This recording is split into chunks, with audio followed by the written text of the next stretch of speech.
Praise the lord. మన ప్రభువును ప్రియరక్షకుడైన యేసుక్రీస్తు నామములో మీ అందరికీ శుభాభివందనాలు తెలియజేస్తున్నాను. ప్రతిదినము దేవుని వాక్యాన్ని ధ్యానించటంలో దేవుడు చూపుచున్న కృప కొరకై ప్రభువును ఎంతగానో స్తుతిస్తూ ఉన్నాను. మీరు కూడా ఈ మాటలను బట్టి ప్రతిదినము ఎంతగానో దీవించబడుతున్నారని మేము తలంచుచున్నాం. మీ ప్రార్థన అవసరతలు మాకు తెలియచేయండి. దైవజనులుగా మీ కొరకు మేము ప్రార్థన చేస్తాం. ఈ దినము దేవుని వాక్య ధ్యాన నిమిత్తమై మలాకీ గ్రంథము 3వ అధ్యాయము 5వ వచనంలో దేవుని గురించిన చక్కటి లేఖన భాగాన్ని గమనిస్తూ ఉన్నాం. యెహోవానైన నేను మార్పు లేని వాడను. This is one of the greatest attribute of our divine God. దేవుడు మారని వాడు. పరిస్థితులు మారిపోతాయి, యుగాలు మారిపోతాయి, జగాలు మారిపోతాయి, జనాలు మారిపోతారు. కానీ దేవుడు ఆయన మార్పు లేనివాడు.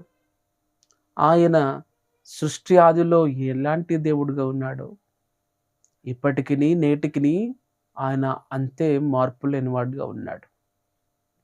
ఆయన నిన్న నేడు రేపు మారనివాడు అని, మార్పు లేనివాడు అని లేఖనాలు తెలియచేస్తూ ఉన్నాయి. ప్రియులారా, నా ప్రియ సహోదరుడా, నా ప్రియ సహోదరి, ఈ మాటలు వింటున్న నీతో దేవుడు మాట్లాడుతున్నాడు.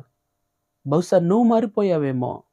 దేవుని యొద్ద వాగ్దానాలు పొందుకొని ఆ వాగ్దానాల కొరకు ప్రార్థించకుండా, ఆ వాగ్దానాల కొరకు నిరీక్షణ లేకుండా దేవుడు అనేక సందర్భాల్లో నీతో మాట్లాడినప్పటికీ నువ్వు లోబడనొల్లని ప్రజలుగా, లోబడనొల్లని వ్యక్తిగా నీవు ఉన్నావేమో. నా దేవుడు ఈ ఉదయాన్ని నీతో మాట్లాడుతున్న మాట ఏంటంటే, ఆయన మార్పు లేనివాడు. నువ్వు మారిపోయావు. దేవుడు వాగ్దానాలకు వారసత్వం ఉన్నా నువ్వు మారిపోయావు. బైబిల్లో గ్రంథంలో కూడా ఒక చక్కటి వ్యక్తి ఉన్నాడు. ఆయన కూడా మారిపోయాడండి. కానీ దేవుడు మారలేదు. అతని పేరు యాకోబు. ఒకానొక సందర్భంలో యాకోబు తన మామ ఇంటికి వెళుతూ ఉంటుండగా పద్దనరాములో యాకోబు చక్కటి దర్శనాన్ని చూశాడు. ఒక రాయిని తలగడగా చేసుకొని పండుకున్న సందర్భంలో ఆకాశానికి భూమికి నిచ్చెన ఒకటి వేలాడుతూ, ఆ నిచ్చెన మీదకి కొంతమంది ఎక్కుతూ ఉన్నారు, కొంతమంది దిగుతూ ఉన్నారు. వెంటనే తుళ్ళిపడి యాకోబు లేచి, అయ్యో, ఇది దేవుని పరిశుద్ధ స్థలమే, ఇది పరలోక గవిని తప్ప వేరొకటి కాదు అని చెప్పేసి భయపడిపోయి అక్కడ ఒక రాతిని నిలబెట్టి ఆ రాతికి అభిషేకం చేసి, ఇది దేవుని స్థలం, దేవుని ఇల్లు అని చెప్పి బేతేలు అని పేరు పెట్టాడు. తెల్లవారితే జీవితం మారిపోయింది. అక్కడ ఒక దేవునికి మందిరాన్ని కట్టాల్సిన ఆ యాకోబు తన యొక్క మామ ఇంటికి వెళ్ళి, లాబాను దగ్గరకు వెళ్ళి మోసపోయాడు. రాహేలును ప్రేమించాడు. 7 సంవత్సరాలు కమతం చేశాడు. 7 సంవత్సరాలు పాలేరుతనం చేశాడు. 7 సంవత్సరాలు బానిస బ్రతికాడు.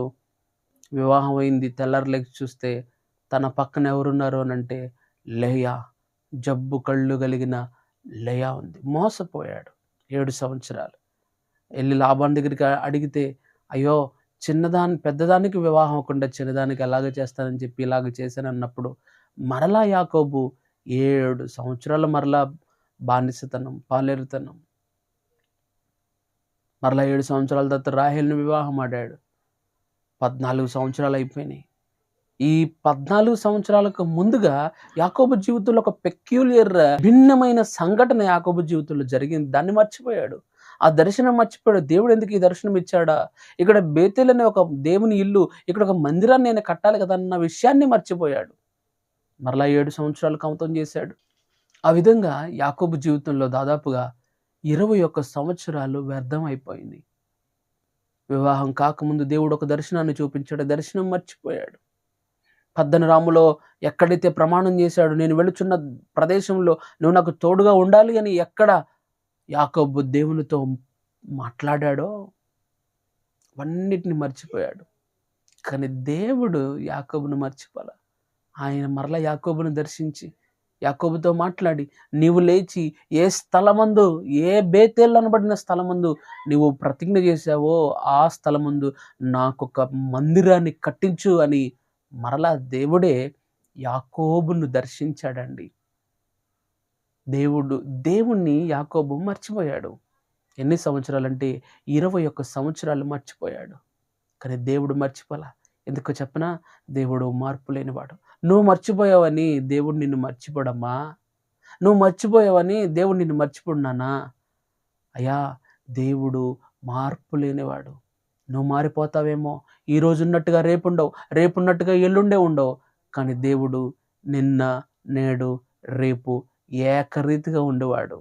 మనుషులు మారినా, యుగాలు మారినా, జగాలు మారినా, తరాలు మారినా, ఏమైపోయినా సరే దేవుడు మార్పు లేనివాడు.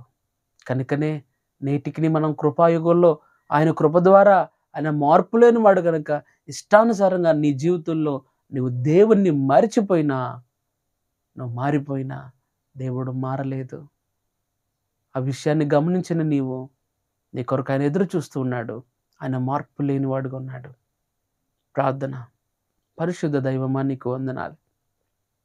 నీవు మార్పు లేనివాడవని, ప్రజల తీరు మారినా, ప్రజల యొక్క హృదయాలు మారినా, మా పితరులు ఎందరో ఎన్నో సందర్భాల్లో వారు మారిపోయినా నువ్వు మారలేదు నాయన. మరలా దర్శించావు. మరలా వారిని ప్రభువా నీ ప్రణాళికలో భాగస్థులుగా చేసి ఉన్నావు తండ్రి.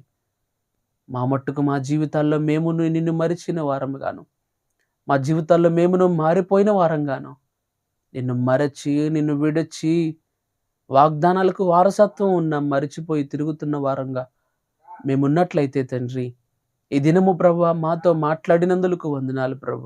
నువ్వు నిన్న, నేడు, రేపు ఏకరీతిగా ఉన్నవాడు అని ప్రభా, మార్పు లేనివాడు అని ప్రభా మాకు తెలియచేసినందుకు వందనాలు తండ్రి. మేము మారిపోయాం కానీ నీవు మారలేదు నాయన.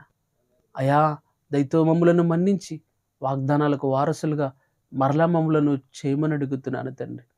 నీ వాగ్దాన వారసత్వాన్ని ప్రభా పొందుకొని మార్పు లేని దేవుడివై నీవు ఉన్నందుకు వందనాలు ప్రభా. మరలా మా జీవితాల్లో నీవు మా పట్ల కలిగి ఉన్న ప్రణాళికలు నెరవేర్చువారముగాను మమ్మల్ని ఉంచమని యేసుక్రీస్తు నామమున అడిగి వేడుకుంటున్నాను తండ్రి. ఆమేన్. God bless you.